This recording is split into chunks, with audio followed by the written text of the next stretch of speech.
11 নম্বর অধ্যায়। হ্যাঁ, নবী সাল্লাল্লাহু আলাইহি ওয়াসাল্লাম বলেছেন, ঠিক আছে, ইসখের তোমাদের ব্যবহারের জন্য তোমরা কাটতে পারো বা উড়াতে পারো। 11 নম্বর অধ্যায় বাবুল হেজামাতিল মুহরিম, অধ্যায় হচ্ছে মুহরিম ব্যক্তির হেজামা করা। হেজামা শব্দটি আগে বুঝতো না, আমরা যখন ছোট ছিলাম তখন বাঙালিরা বুঝতো না। এখন হেজামা এমন পেশায় পরিণত হয়েছে, ভালো একটা ইনকাম সোর্স, ভালো একটা ইনকাম সোর্স শুরু হয়ে গেছে, যার ফলে এখন হেজামার আরবি বুঝছে। আমরা ছোটকালে হেজামা আমরা নিজেরাই বুঝতাম, মাদ্রাসা সিঙ্গা বুঝতাম, কি লাগানো, সিঙ্গা লাগানো বুঝতাম। হেজামা সেন্টার আছে, ও হেজামা সেন্টার, আবার রুকিয়া সেন্টার, আবার কেউ কেউ রুকিয়া করছে, টেলিফোনে রুকিয়া করছে।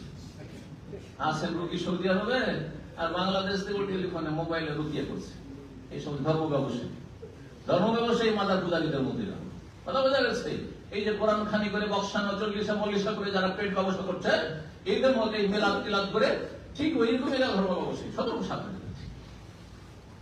সামনা সামনে রুকিয়া হইতে পারে, কথা বোঝা গেছে। আর তারও রেট এত হাই, একবার যদি রুকিয়া করে 5,000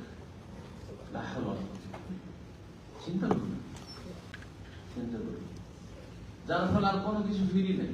জুমা পড়াইলে 10,000 টাকায় বাঁধ, যদি জুমার জন্য কোনো হুজুর ডাকেন আজকাল তো মিনিমাম 10,000 বাঁধা, আর যদি একটু যদি ফেমাস ডাকেন তাহলে 20,000।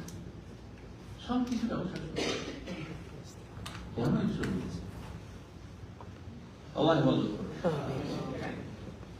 তবে এই টেলিফোনের মাধ্যমে রুকিয়া করা, এটা এই জুমা পড়ে পয়সা নেওয়ার ক্ষেত্রে তো বৈধতার সুযোগ আছে, যদি লগ্নি না হয় আর কন্ট্রাক্টর না হয়, কথা বোঝা গেছে। কিন্তু এইসব পেশা, এই টেলিফোনে রুকিয়া করা হারাম এবং বেদাতি কাজ, আর এটা ধর্ম ব্যবসায়ীদের কাজ। ভালো কথা, সতর্ক সাবধান, এটা বন্ধ।